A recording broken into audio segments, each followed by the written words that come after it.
Todos os anos, apenas algumas peças nascem no mundo capazes de suportar mais de 7.000 toneladas de pressão.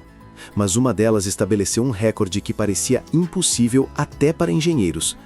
Imagine um anel com diâmetro maior que o dobro de um gol de futebol, um pedaço sólido de aço sem uma única costura. Como isso é possível? E por que a segurança de milhões de pessoas depende dessa peça? Assista até o final. Lá se revela o mistério que a indústria de forjamento pesado escondeu por anos.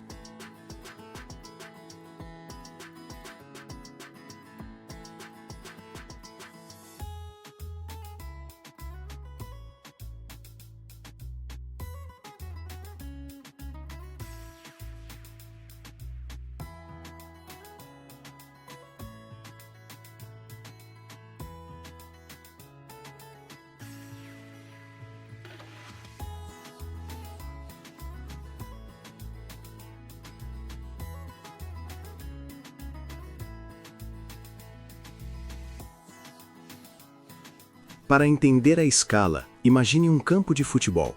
O comprimento do gol é de mais de 7 metros. O diâmetro desse anel é mais que o dobro disso.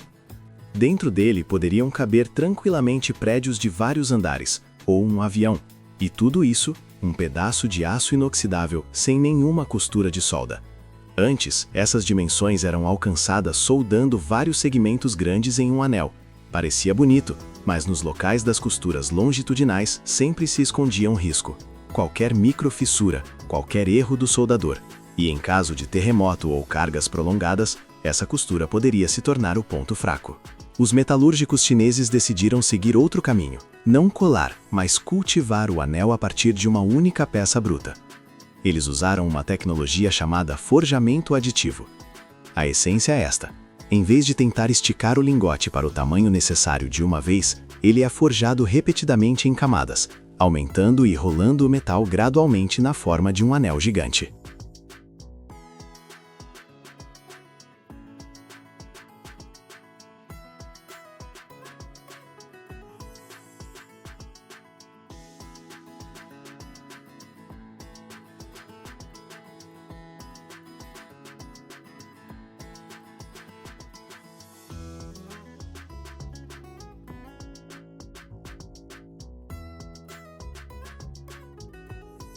Grosso modo, é como esticar a massa e enrolá-la várias vezes para que fique ao mesmo tempo grossa, uniforme e sem vazios.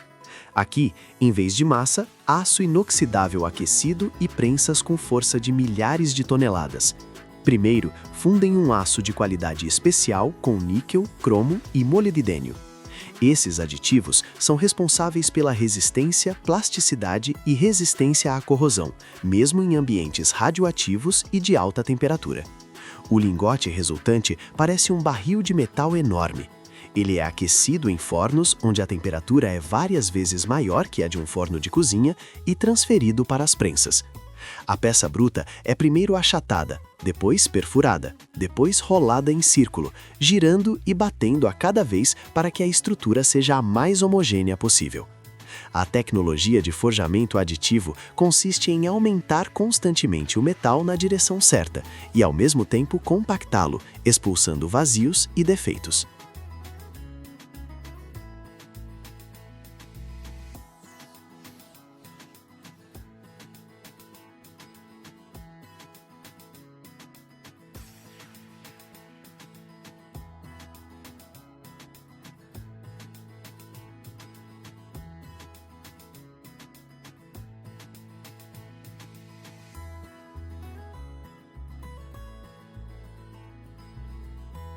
A cada passagem das prensas, o anel fica maior em diâmetro, mas suas paredes mantêm a espessura necessária e a estrutura granular do aço se alinha.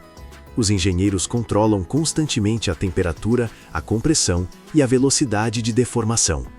Se o metal esfriar demais, ficará quebradiço e poderá rachar.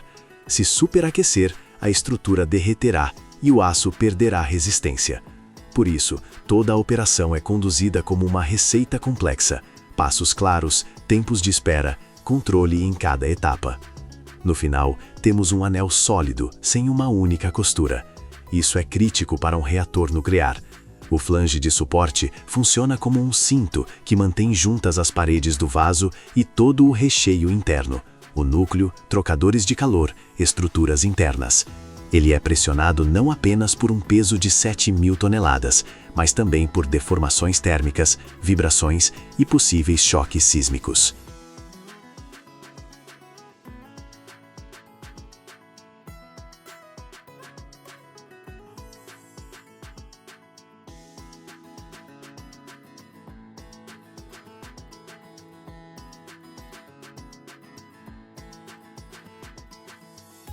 Se imaginarmos o reator como um enorme caldeirão sob pressão, esse anel é seu cinto, que não tem o direito de ceder nenhum micron.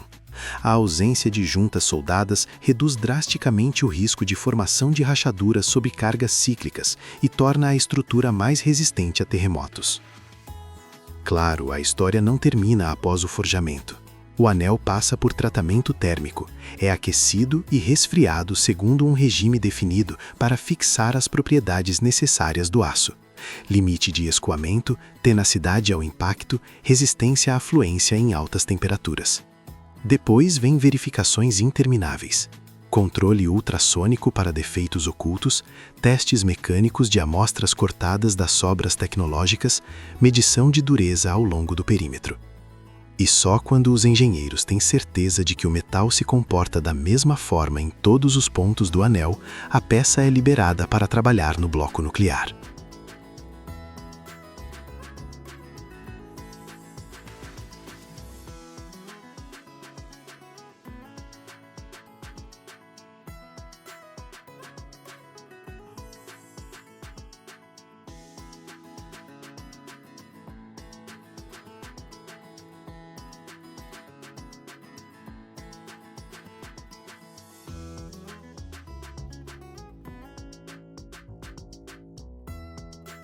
O mais interessante é que o avanço com esse anel recordista não ficou no clube fechado dos nucleares. A mesma ideia de forjamento sólido de aros gigantes começou a passar para outras indústrias. Hidroturbinas de grandes usinas hidrelétricas têm enormes elementos anelares que seguram as rodas de trabalho e os aparelhos de guia. Torres de turbinas eólicas precisam de flanges potentes que transmitem a carga das pás através da gôndola para a coluna de aço. Quanto menos costuras nesses nós, melhor eles suportam vibrações e regimes complexos de trabalho. A tecnologia de forjamento aditivo permite fazer anéis sólidos de grande diâmetro para eles, que duram mais e são mais confiáveis. As prensas de forjamento livre mais potentes do mundo, em particular na empresa chinesa China Airzone, atingem 80.000 toneladas de força e permitem deformar lingotes com massa de algumas dezenas a mais de 250 toneladas, o que abre a possibilidade de forjar anéis dessa escala.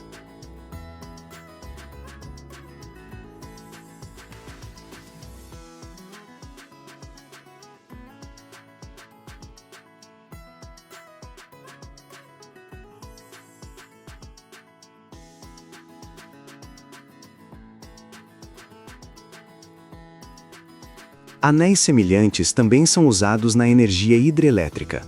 Aros de hidroturbinas, aparelhos de guia, flanges maciços de tubulações de alta pressão.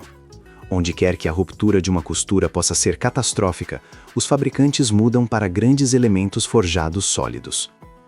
A história com um anel chinês de mais de 15 metros é a ponta do iceberg de toda uma indústria de forjados pesados. Ela mostra a que escalas a tecnologia de forjamento moderna já chegou. Diâmetros de mais de 15 metros, massas de 150 toneladas ou mais, cargas de projeto de milhares de toneladas e vida útil de dezenas de anos sem substituição. E as estatísticas do mercado de forjados de energia e flanges eólicos sugerem que a cada ano haverá mais desses anéis recordistas na energia nuclear, hidrelétrica e eólica.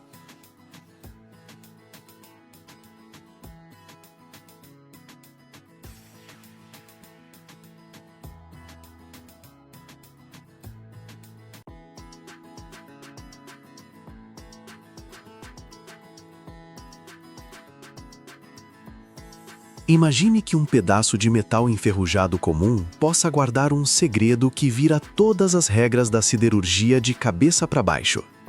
Por que alguns lotes de sucata se comportam no forno como se algo proibido estivesse escondido lá dentro? E o principal, Como do caos de carros velhos, trilhos e equipamentos, nasce um aço mais puro que o minério das pedreiras.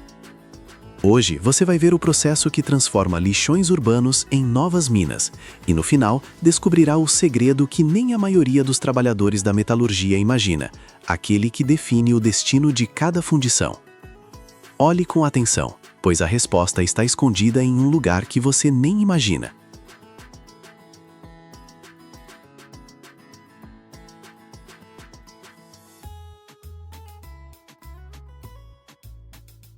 A coleta de sucata metálica é a parte invisível da indústria do aço, sem a qual os fornos elétricos a arco não funcionariam. Para que uma carga mais ou menos homogênea entre no forno, alguém precisa classificar com antecedência milhares de toneladas de carros velhos, equipamentos e metal de construção. A cadeia começa no ponto de coleta. Para lá levam sucata doméstica, sobras de depósitos de metal, estruturas desmontadas. Na entrada, pesam, verificam documentos e começam a separar por tipos: aço separado, ferro fundido, metais não ferrosos, aço inoxidável, ligas especiais. Um pátio moderno de coleta de sucata é quase uma mini fábrica. Elementos grandes, vigas, estruturas, carrocerias, são cortados com maçaricos a gás ou plasma para deixá-los em tamanhos que caibam no cesto do forno elétrico a arco.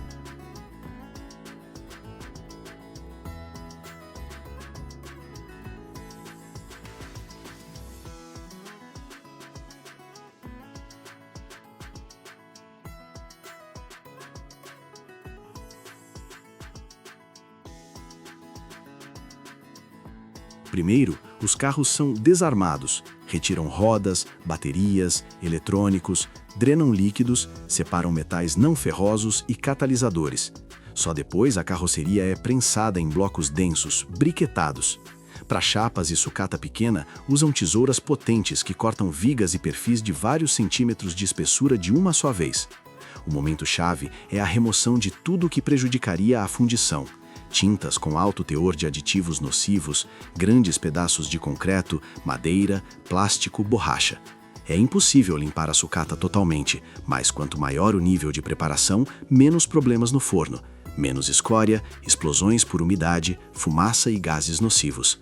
Por isso, os fluxos de melhor qualidade são as aparas industriais de laminação ou construção de máquinas. Lá há poucas impurezas, os tamanhos são previsíveis e a composição química do aço é conhecida. A sucata doméstica, da rua, exige muito mais processamento manual e mecanizado.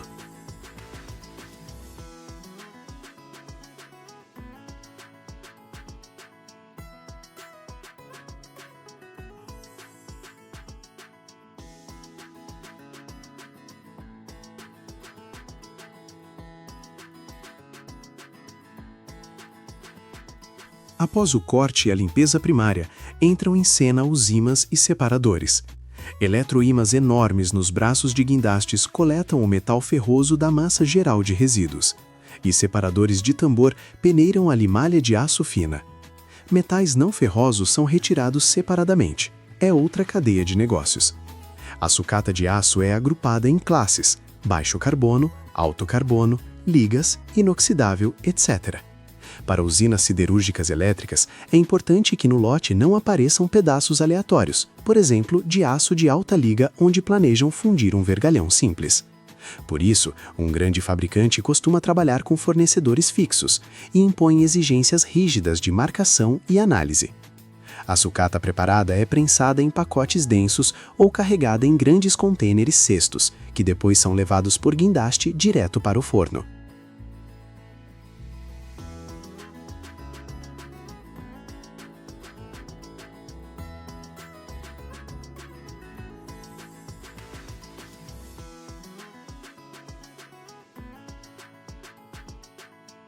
A prensagem é necessária não apenas para economizar espaço no transporte.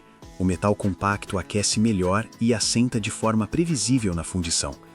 Coisas miúdas como limalha ou chapa fina podem ser briquetadas ou adicionadas em partes ao banho já derretido para evitar oxidação excessiva e respingos. No final da cadeia de coleta de sucata, há um produto claramente classificado. Cada lote tem massa, composição química aproximada, fração e grau de contaminação. Esses lotes são distribuídos entre as oficinas de aciaria elétrica, dependendo de qual aço planejam fundir. Para vergalhões e perfis simples, serve sucata mista de construção e máquinas. Para aço de rolamentos ou inoxidável, são necessários fluxos especializados, com composição estritamente limitada.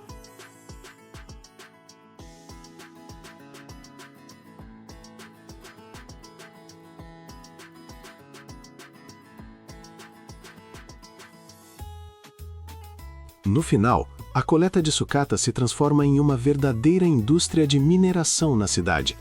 Em vez de cavar minério na pedreira, extraímos ferro de coisas já feitas antes.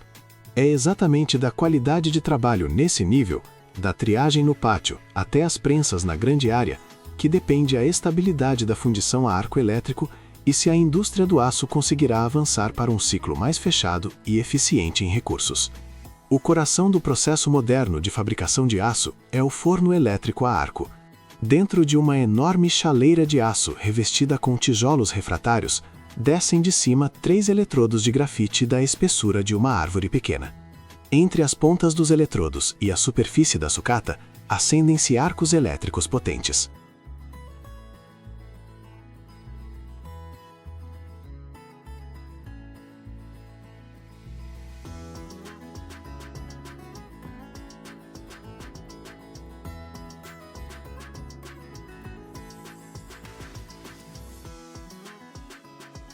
A temperatura na zona do arco pode passar de 3.500 graus Celsius, por isso a sucata de aço derrete muito rápido. Pedaços maciços se transformam em metal fervente e escória, e o forno suporta esse choque térmico graças ao revestimento e ao sistema de resfriamento. O ciclo começa com o carregamento do forno. Em uma concha ou caçamba, reúnem uma mistura de diferentes tipos de sucata, carrocerias de carros desmontadas, sobras de laminação, trilhos fora de uso, sucata industrial. Em média, 70% ou 80% de toda a carga no forno elétrico a arco é justamente sucata reciclada. O restante pode ser aditivos de ferro puro, fundentes e elementos de liga.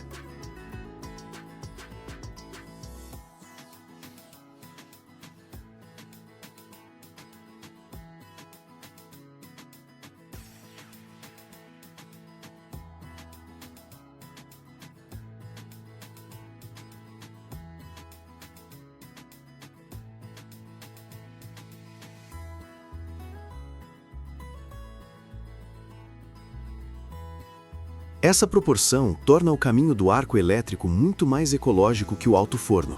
Precisa-se de menos minério de ferro e coque, as emissões totais de carbono por tonelada de aço são menores e um volume enorme de lixo metálico volta a circular em vez de enferrujar em lixões. Após o carregamento, a tampa do forno desce, os eletrodos passam pelos orifícios e chegam ao topo da carga. Quando a corrente é ligada, entre as pontas dos eletrodos e a sucata, rompe-se um arco, brilhante como solda, só que em escala gigantesca. Esse arco funciona como uma fonte de calor potente. A energia vai direto para o metal, e não através da chama de combustível. Em alguns minutos, a sucata de aço começa a amolecer, depois derreter e assentar no fundo.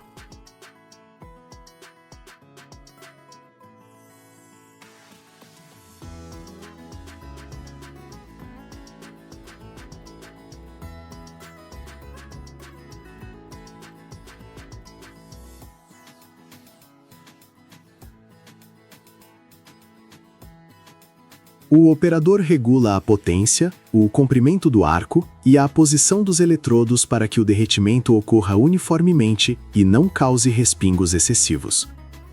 Quando a maior parte da carga derreteu, começa o ajuste da composição química. Adiciona-se calcário e outros fundentes ao forno.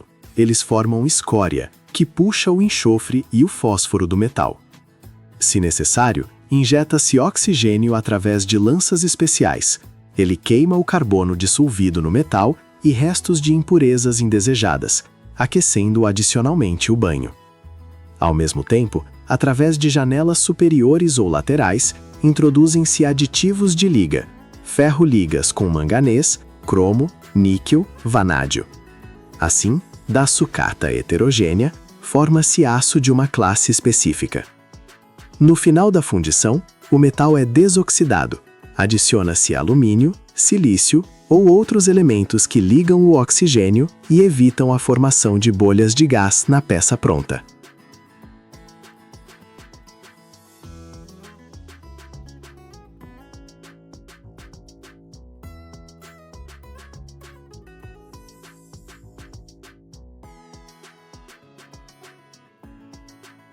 Um forno elétrico a arco moderno com capacidade de cerca de 100 toneladas é capaz de transformar uma montanha de carrocerias velhas em uma concha nivelada de aço líquido em algumas horas. Um ciclo de fundição muitas vezes leva de 40 a 60 minutos para um forno aquecido. Carregamento, derretimento, ajuste de composição, vazamento. A produtividade dessas unidades impressiona. Em um dia, uma oficina com alguns fornos pode produzir milhares de toneladas de metal.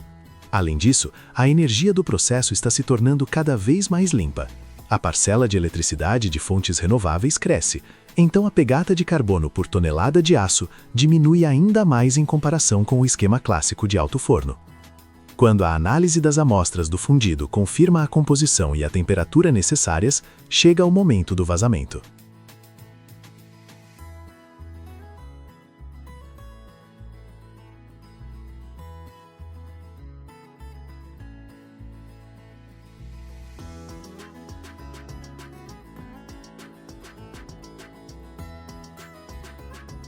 O forno é inclinado com a ajuda de um sistema hidráulico e o aço líquido a uma temperatura de cerca de 1.600 graus é direcionado para a panela de vazamento. Tenta-se não pegar a escória que flutua em cima, ou ela é drenada separadamente. Depois, o metal vai ou para a panela intermediária da máquina de lingotamento contínuo ou para moldes. O fundido se transforma em um jato contínuo, que endurece na forma de placas, blocos ou carugos quadrados. Esses semiprodutos são depois laminados em vigas, tubos, trilhos, vergalhões, chapas, tudo aquilo que vai de novo para edifícios, pontes, equipamentos, para depois de décadas voltar ao forno já como sucata. A qualidade do aço obtido de sucata é comparável à produção de oficinas de alto forno e conversores.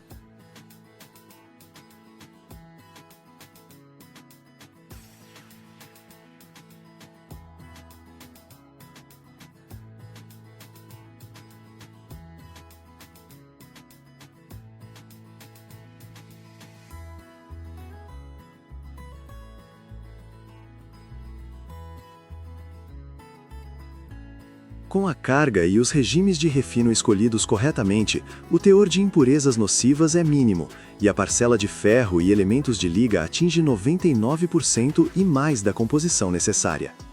Para estruturas críticas, por exemplo, vergalhões para arranha-céus ou peças de máquinas, aplica-se adicionalmente tratamento a vácuo indução mundial de aço e permite quase fechar o ciclo.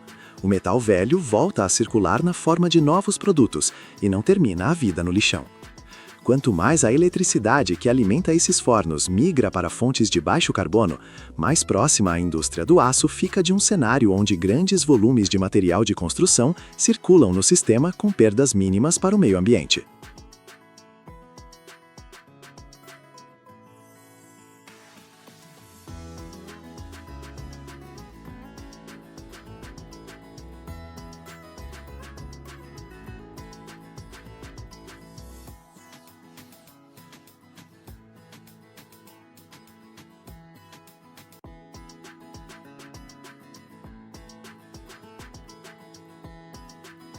Existe um metal no qual a vida da tripulação confia todos os dias dentro de uma cápsula de aço a centenas de metros de profundidade.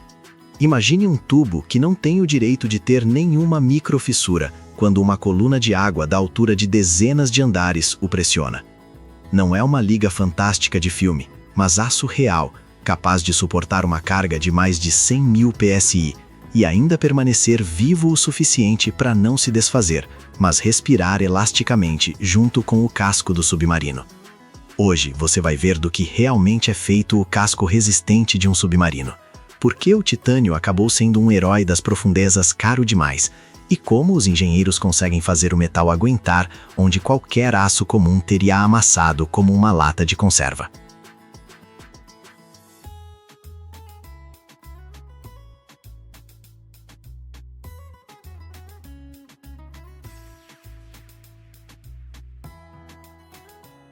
O cinto resistente de um submarino não começa com tinta e tecnologia de camuflagem, mas com o metal do qual é feito seu casco interno.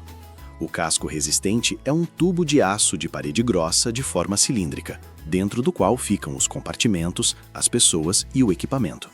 É ele que segura o monstro da pressão das profundezas, enquanto o casco externo leve, o formato e a torre são apenas aerodinâmica e hidrodinâmica. Quando o submarino desce a centenas de metros, cada polegada quadrada de seu casco sofre uma força como se um prédio inteiro fosse colocado sobre ele. A uma profundidade de 500 metros, a pressão chega a cerca de 50 atmosferas, ou seja, cerca de 50 bar, e o aço deve suportar isso sem a menor rachadura.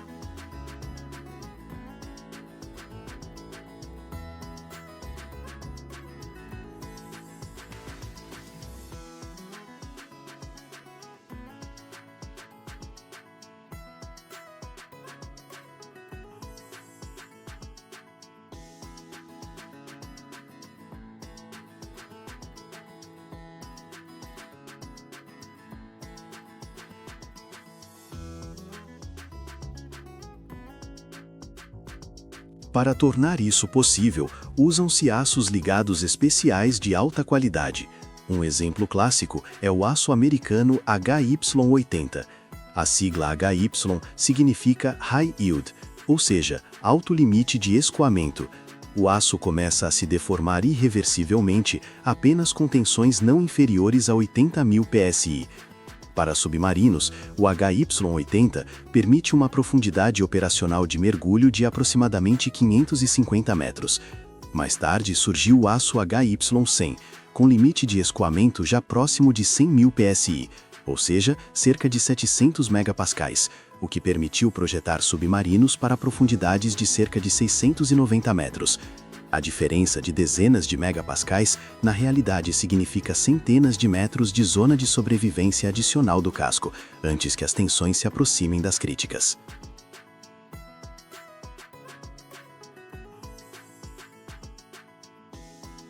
A composição química desses aços está longe do simples ferro-carbono.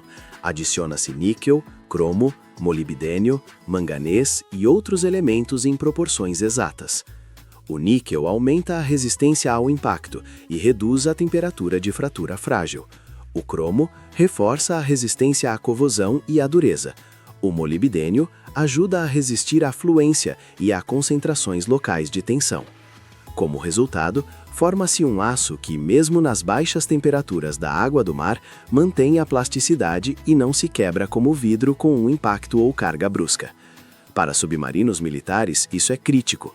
O casco deve suportar impactos de ondas, golpes de ariete e as próprias manobras, sem falar em possíveis cargas explosivas.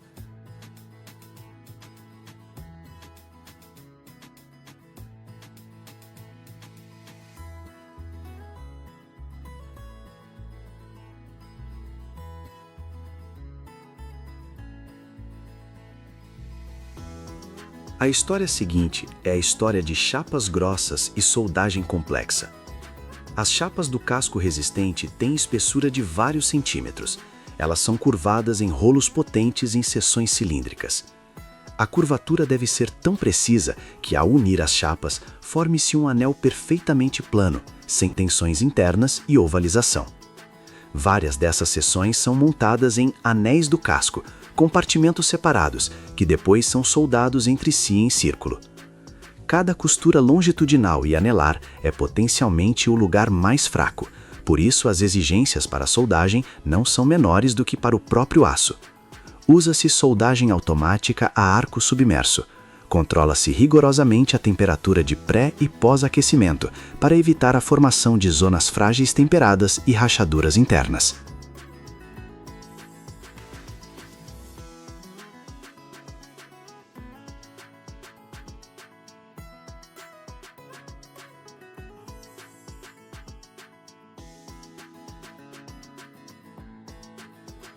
Após a soldagem, as costuras são verificadas por métodos não destrutivos. Entram em ação a radiografia, ultrassom, métodos de partículas magnéticas. O objetivo é detectar até microscópicas falhas de solda, poros, inclusões de escória, que, sob a pressão das profundezas, podem se tornar o início de uma rachadura. Se um defeito for encontrado, a costura é cortada e soldada novamente. Tais operações se repetem até que a estrutura passe por todo um complexo de testes, incluindo os hidráulicos. O casco pode ser colocado em uma piscina ou câmara especial para verificar como se comporta sob pressão equivalente a várias centenas de metros de coluna d'água.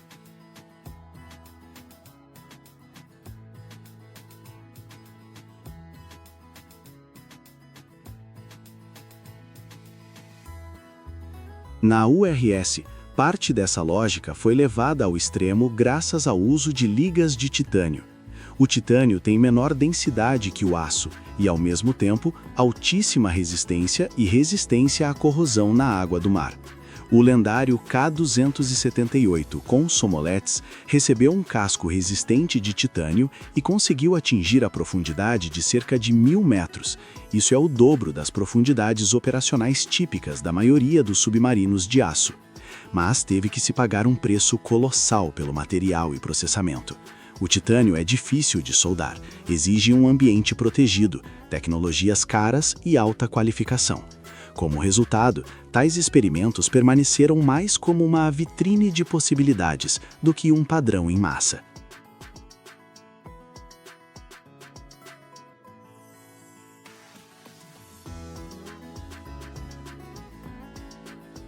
Hoje, o principal vetor de desenvolvimento de cascos submarinos não é a transição completa para o titânio, mas o aprimoramento dos aços ligados.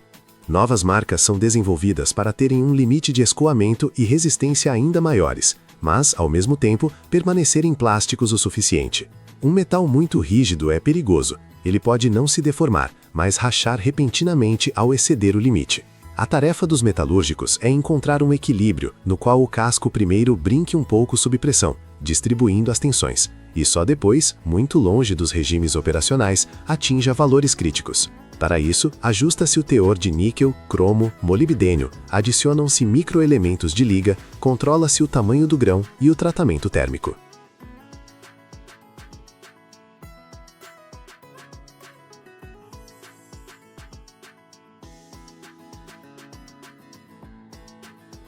Um ponto importante: nos submarinos, não trabalha apenas um cilindro sólido. Dentro do casco resistente há um conjunto de cavernas, longarinas e anteparas que distribuem a carga e não deixam a casca amassar como uma lata de conserva. Todos esses elementos também são feitos de aços especiais, e suas conexões com a parede do casco são calculadas para evitar a concentração de tensões. Cada janela, escotilha, abertura para equipamentos é um reforço complexo que deve garantir que a pressão da água não encontre um ponto fraco. Os projetistas realizam inúmeros cálculos usando métodos de elementos finitos, verificando como o casco se comporta em diferentes profundidades, impactos de ondas e manobras.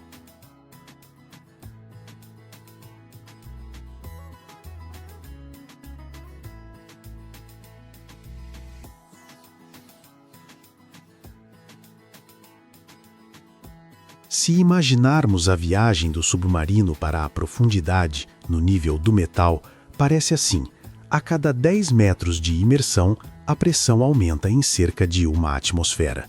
A 100 metros, já é 10 vezes a pressão da superfície. A 500, 50 vezes. O aço do casco resistente trabalha o tempo todo em regime de deformação elástica. Ele se comprime um pouco, o diâmetro do casco diminui em milímetros, mas após subir, volta às dimensões originais. O objetivo dos engenheiros é garantir que, mesmo na profundidade máxima permitida, a margem até o limite de escoamento permaneça significativa.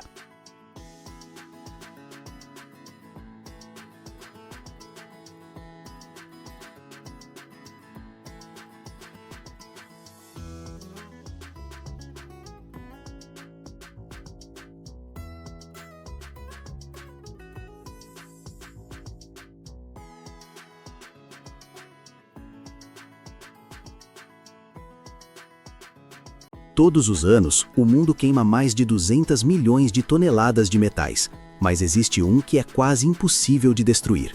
Por que um pequeno cubo do tamanho de uma caixa de fósforos puxa a mão para baixo como se fosse um pedaço de buraco negro?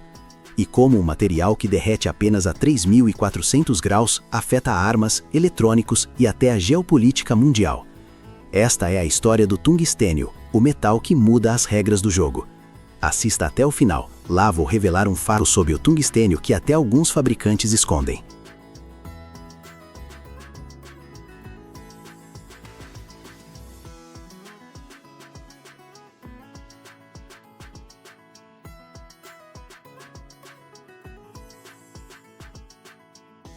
O tungstênio é um dos metais mais pesados que temos.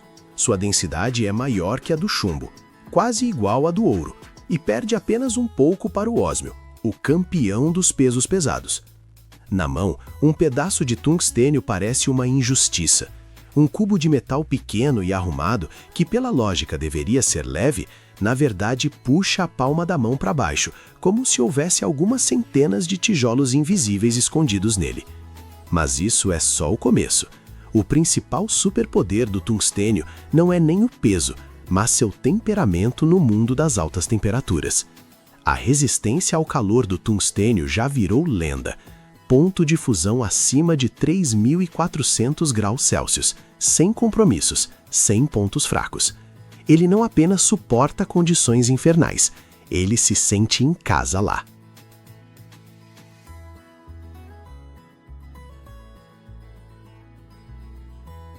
Quase todos os outros metais, no melhor dos casos, amoleceriam. No pior, simplesmente desapareceriam com o calor. Enquanto o tungstênio fica lá e olha para isso com fria indiferença.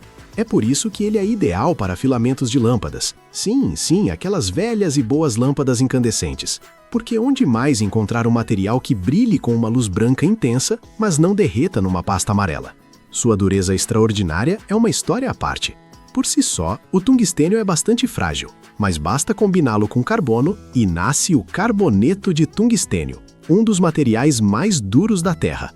Na escala de Mohs, ele pode competir com o corindon, e em aplicação prática está totalmente fora de competição.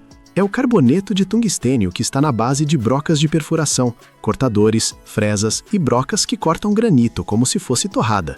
E quando você vê um vídeo onde uma perfuratriz corta pedra mais rápido que uma faca de cozinha corta cenoura, saiba, é o tungstênio trabalhando lá, só que em outra forma, ultra resistente e ultra dura.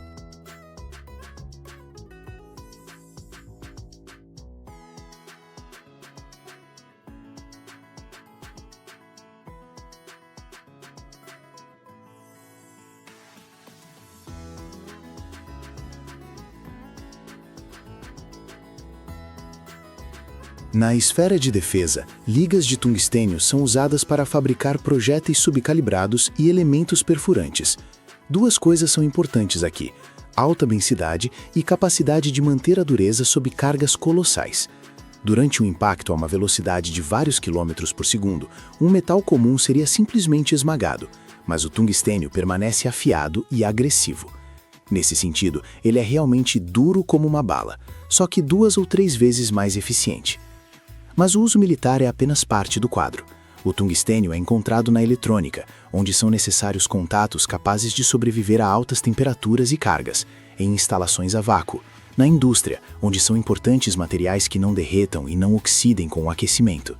Filamentos em tubos de raios catódicos, elementos de aquecimento em fornos, eletrodos, onde quer que esteja muito quente, há uma grande chance de encontrar tungstênio ou pelo menos seus compostos.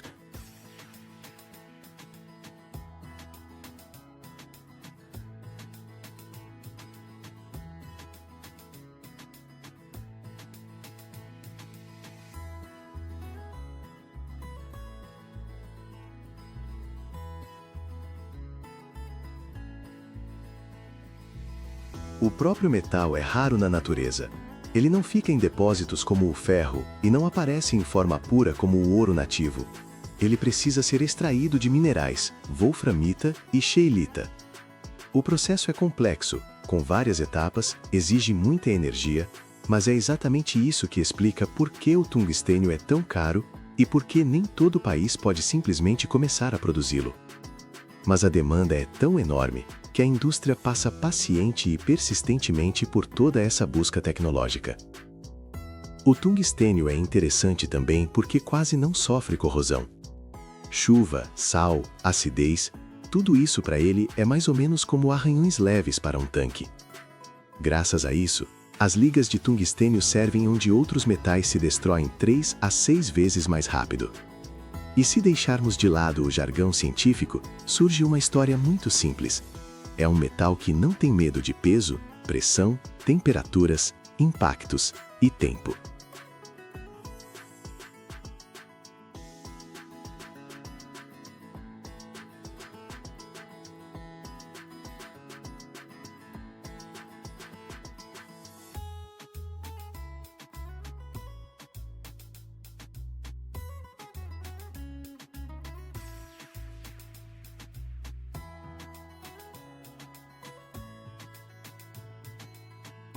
Se o ferro é a base da civilização, o alumínio é o símbolo da leveza, e o titânio é a imagem da força combinada com baixo peso, então o tungstênio é a personificação do limite extremo das possibilidades dos metais. Densidade, dureza, resistência ao calor e durabilidade, tudo em um ponto, e tudo maximizado. O que é interessante, as reservas de tungstênio na crosta terrestre estão distribuídas de forma bastante ampla. Em todos os continentes, exceto na Antártida, foram descobertos depósitos ou reservas promissoras. Mas barreiras geopolíticas, econômicas, ecológicas e tecnológicas levam ao fato de que apenas uma pequena parte dessas reservas realmente funciona. Mesmo após a descoberta de um depósito, o caminho para a extração total pode levar dezenas de anos. Primeiro é preciso confirmar as reservas, realizar pesquisas geológicas, avaliar o teor do minério, a estrutura do depósito. Tudo isso custa caro. Depois, desenvolver o projeto, encontrar investidores, construir infraestrutura, minas ou pedreiras, estradas, usinas de processamento.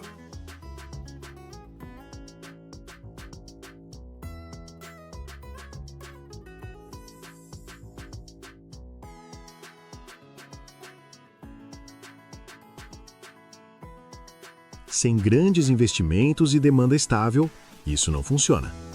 Nem todos os depósitos têm concentração suficiente de tungstênio, ou têm o chamado minério subeconômico, ou seja, onde o teor de metal ou a complexidade da extração tornam o minério pouco adequado para a extração comercial. Nesses casos, mesmo que o recurso seja tecnicamente conhecido, os custos econômicos podem exceder o lucro potencial. A extração de minérios de tungstênio está frequentemente ligada à mineração em depósitos complexos, skarn, veios, hidrotermais, etc. Às vezes, os minérios estão misturados com outros elementos, ou jazem em condições montanhosas difíceis, áreas remotas, ou exigem tecnologias caras de enriquecimento e processamento. Além disso, exigências ambientais, descarte de resíduos, controle de emissões, circulação de água, tudo aumenta os custos. Se um país ou investidor não estiver pronto para arcar com tais despesas, o desenvolvimento para ou nem começa.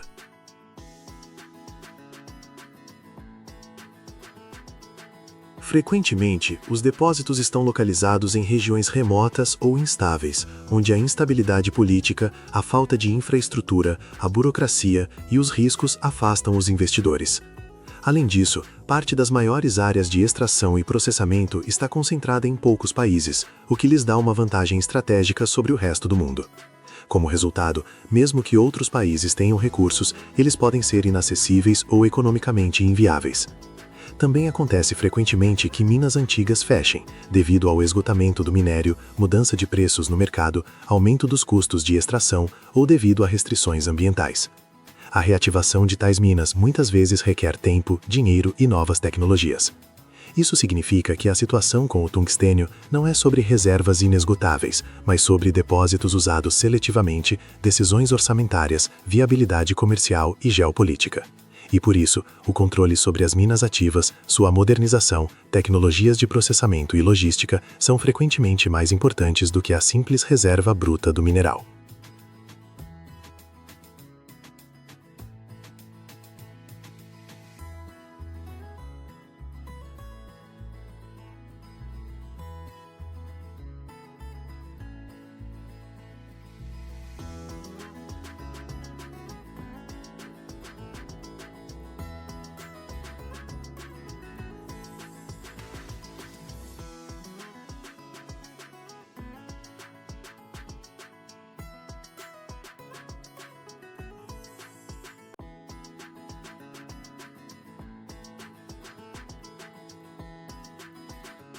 E se eu dissesse que o brilho do seu carro, dos eletrodomésticos e até dos arranha-céus esconde um dos segredos mais perigosos do mundo químico?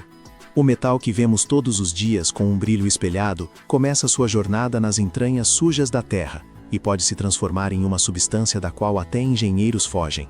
Por que ainda usamos isso tranquilamente? E como nasce o lendário brilho metálico de um minério cinza comum? Assista até o final. Vou revelar um fato que mudará radicalmente sua ideia sobre o cromo.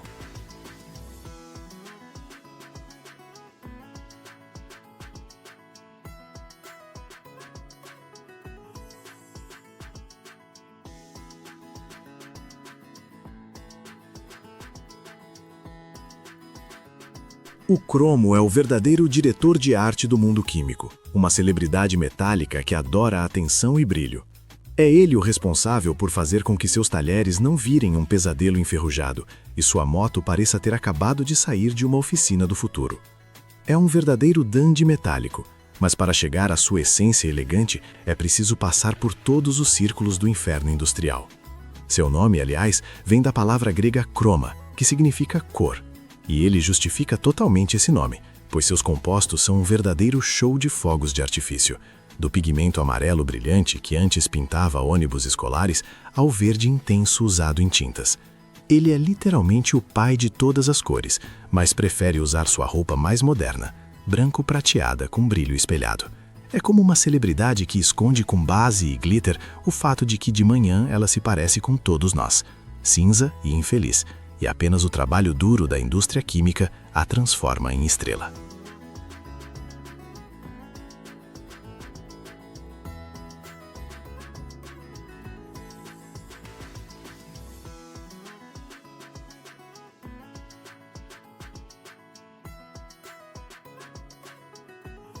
Mas voltemos à poeira e ao drama.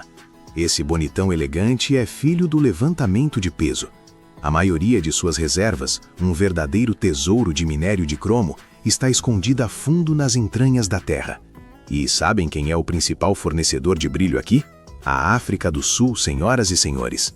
É a verdadeira meca para os apreciadores de cromo, onde máquinas gigantescas, como dragões de metal famintos, roem a rocha. A extração de cromita não é um passeio no parque. É um trabalho sujo, que consome muita energia e é muito sério. O cromo não fica na superfície. Ele exige que desçam até ele, cavem, triturem e só depois comecem a convencê-lo a dar seu brilho. O minério não se parece nada com o para-choque polido final. Ele é cinza, pedregoso e honestamente absolutamente comum. É como ver uma estrela de Hollywood sem maquiagem assim que ela sai da cama. Um pouco chocante, mas é a realidade. Após a extração, começa a parte mais interessante: a transformação do minério em ferro-cromo, uma liga de ferro e cromo, que é a principal forma de transporte do cromo para a indústria.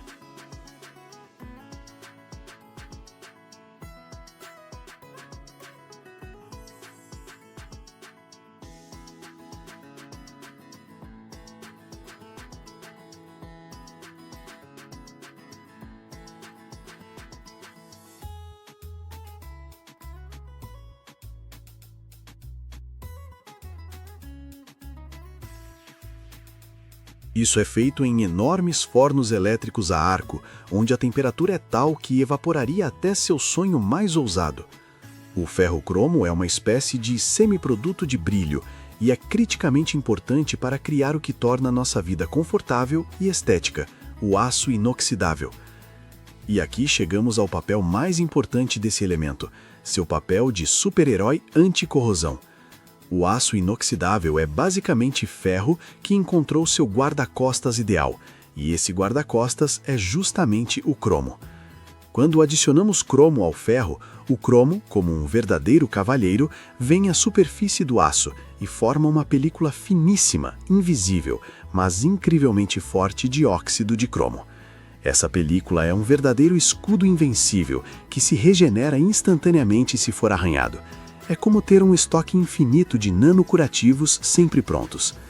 Graças a essa película, nossas pias de cozinha, instrumentos cirúrgicos, louças e até arranha-céus inteiros não ficam cobertos de ferrugem feia. Esse é o principal trabalho do cromo: proteger o ferro de seu maior inimigo. E ele faz isso com tanta facilidade que nem notamos seus esforços.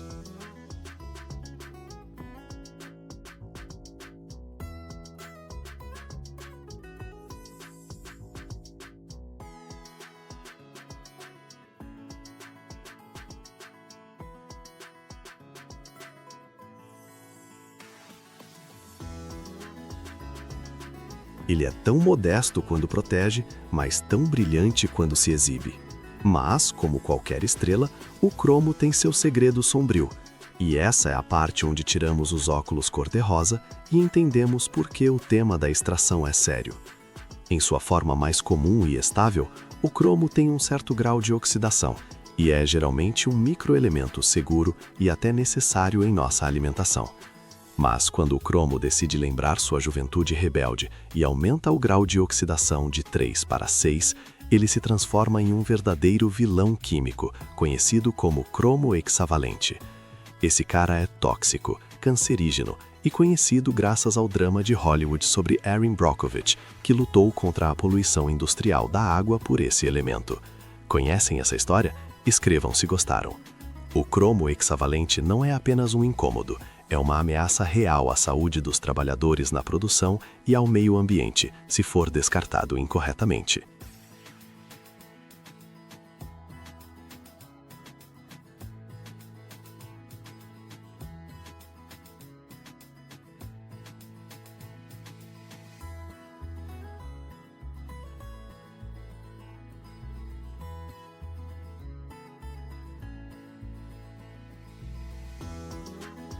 Ele se forma em certos processos industriais, especialmente no aquecimento. E esse é o momento em que o brilho elegante se volta para um lado muito sombrio. Por isso, engenheiros químicos e ecologistas lutam constantemente para que esse 6 rebelde fique sob controle rigoroso e seja neutralizado para o seguro 3 antes mesmo de sair da fábrica.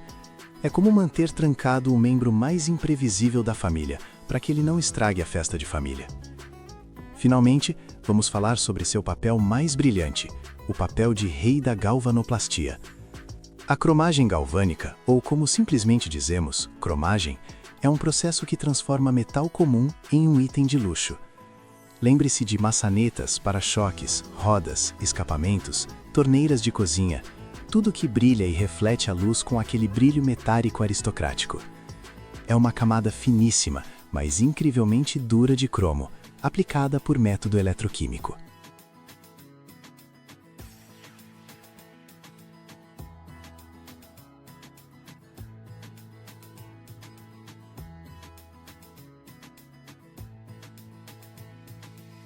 Ele não apenas dá uma aparência fantástica, mas também torna a superfície resistente a arranhões, desgaste e, claro, corrosão.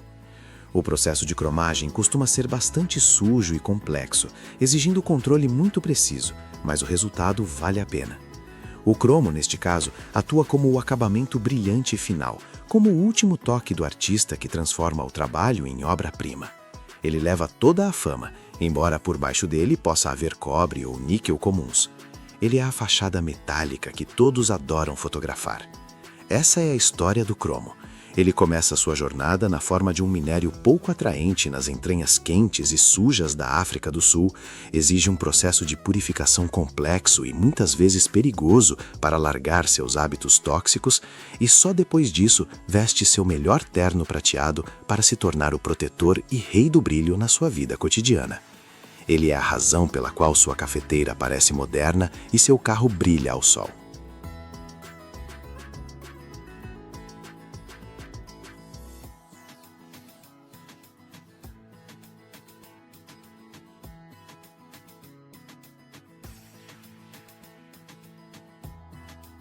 É um elemento de contrastes, extração suja, final elegante, mais 6 mortal, mais 3 útil, proteção invisível e brilho ofuscante.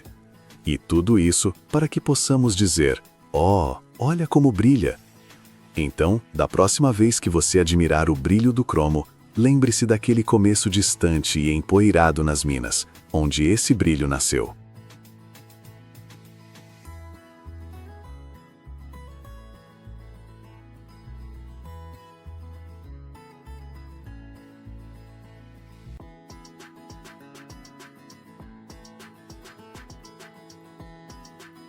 E se eu te dissesse que existe um metal tão leve que parece de mentira, mas forte o suficiente para segurar a fuselagem de um avião?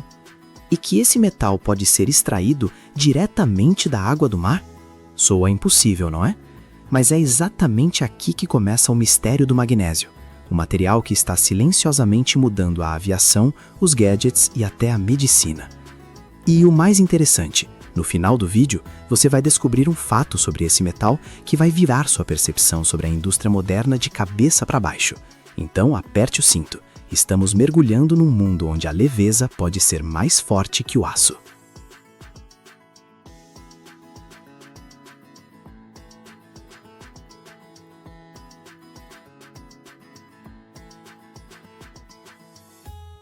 O magnésio é tão leve que parece irreal, mas ao mesmo tempo é forte como o aço e possui propriedades únicas. Ele já está construindo nosso futuro, tornando-o mais leve, mais rápido e mais eficiente. O magnésio, 12º elemento da tabela periódica, pertence aos metais alcalino-terrosos e, ao mesmo tempo, continua sendo um dos materiais de construção mais leves disponíveis para a indústria. Seu número atômico baixo não indica de forma alguma capacidades modestas. O magnésio combina baixa densidade, resistência suficiente e uma excelente capacidade de formar ligas leves e rígidas. A comparação com outros metais é especialmente impressionante. Ele é cerca de 1/3 mais leve que o alumínio, o que já o torna atraente para quaisquer estruturas onde a economia de peso é crítica. Se compararmos com o titânio, a diferença chega a cerca de 60%, o que demonstra o potencial do magnésio em aplicações aeroespaciais e de transporte, onde tradicionalmente reina o titânio.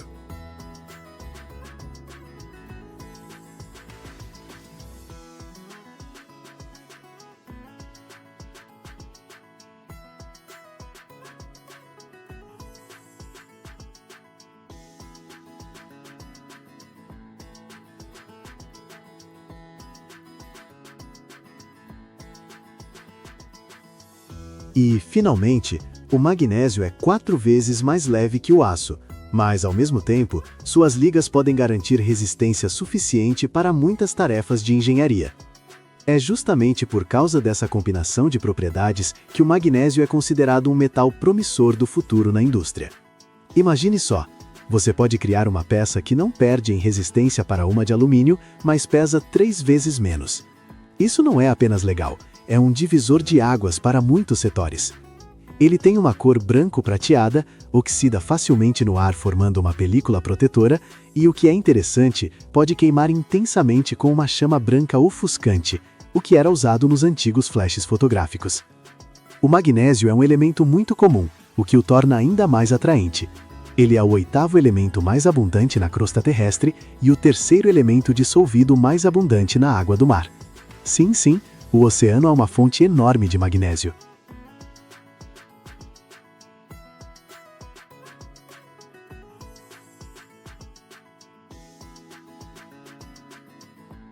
O magnésio pode ser obtido da água do mar, e esse método realmente soa como algo do futuro.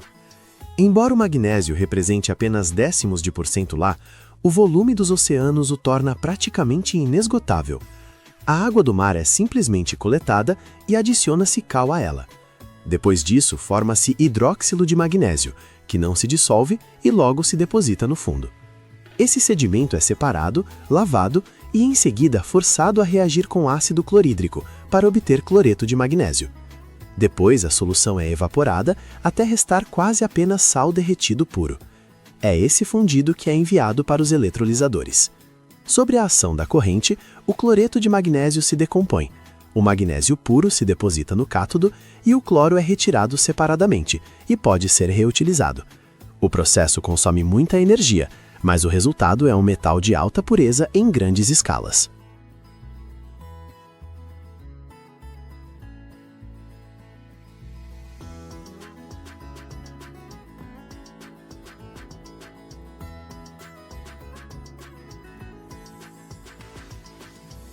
O segundo método é mais terrestre, pois baseia-se na extração de minerais, dolomita e magnesita.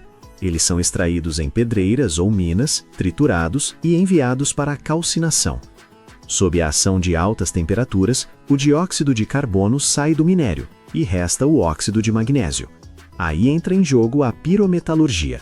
O óxido de magnésio é misturado com ferro-silício e aquecido a temperaturas muito altas no vácuo. Nessas condições, o magnésio começa a evaporar, e é justamente no estado de vapor que ele é separado e depois condensado na forma de metal puro. Esse é um caminho mais tradicional, mas ainda é amplamente utilizado graças aos equipamentos relativamente simples e resultados estáveis. O magnésio não é apenas um metal leve, é o material do futuro, que já é ativamente usado em muitos setores, demonstrando suas propriedades únicas. A indústria automotiva e de aviação é o seu momento de brilhar, onde cada grama de peso importa.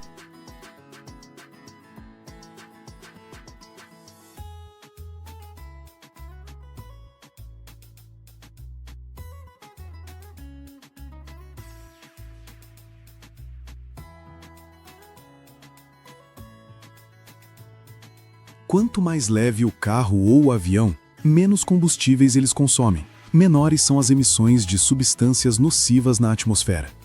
Imagine se a carroceria do seu carro não fosse de aço, mas de ligas de magnésio.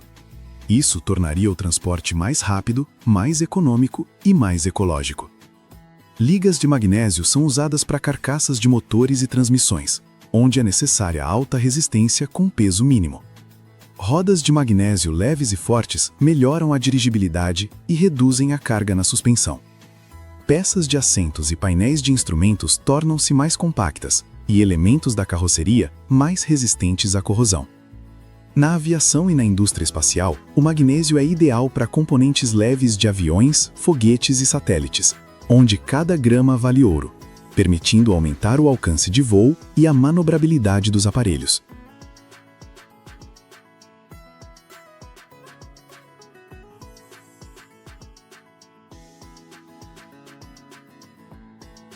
A eletrônica e os gadgets também não se imaginam sem o magnésio.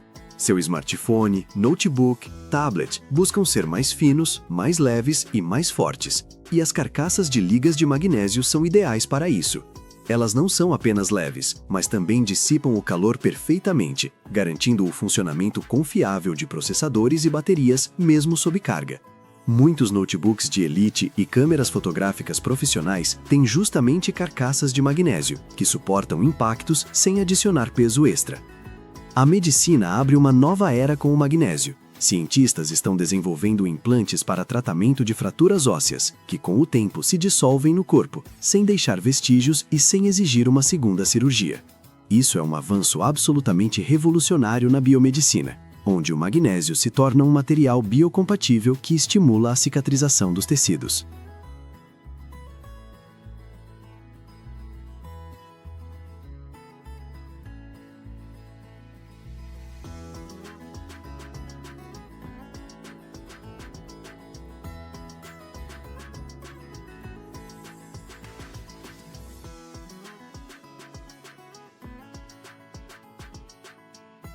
Ligas e metalurgias são outra área onde o magnésio é insubstituível. Ele é um elemento de liga-chave em muitas ligas de alumínio, e a adição de uma pequena quantidade de magnésio torna o alumínio significativamente mais forte e resistente à corrosão. Por exemplo, ligas de alumínio-magnésio são amplamente utilizadas na indústria naval, para cascos de navios que suportam água salgada, e para a produção de latas de bebidas, que são leves e não enferrujam. Pirotecnia e iluminação exploram a chama branca brilhante do magnésio. Ela queima intensamente, por isso é usada em fogos de artifício, sinalizadores e dispositivos de iluminação especiais para criar luz potente. A indústria química valoriza o magnésio como agente redutor na produção de outros metais, por exemplo, titânio, e como catalisador em processos químicos complexos, acelerando reações sem prejudicar o ambiente.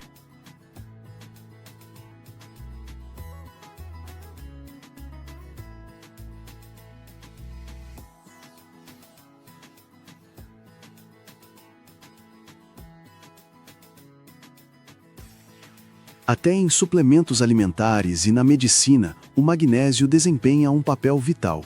É um mineral indispensável para o nosso corpo, que participa de centenas de reações bioquímicas, desde a contração muscular e transmissão de impulsos nervosos até o controle do nível de açúcar no sangue e da pressão arterial. Muitas pessoas tomam suplementos de magnésio para melhorar o sono, reduzir o estresse, apoiar o sistema cardiovascular e o tônus geral. Assim, o magnésio permeia todas as esferas da vida moderna, desde o transporte e gadgets até a saúde, provando que a leveza pode ser combinada com uma utilidade incrível.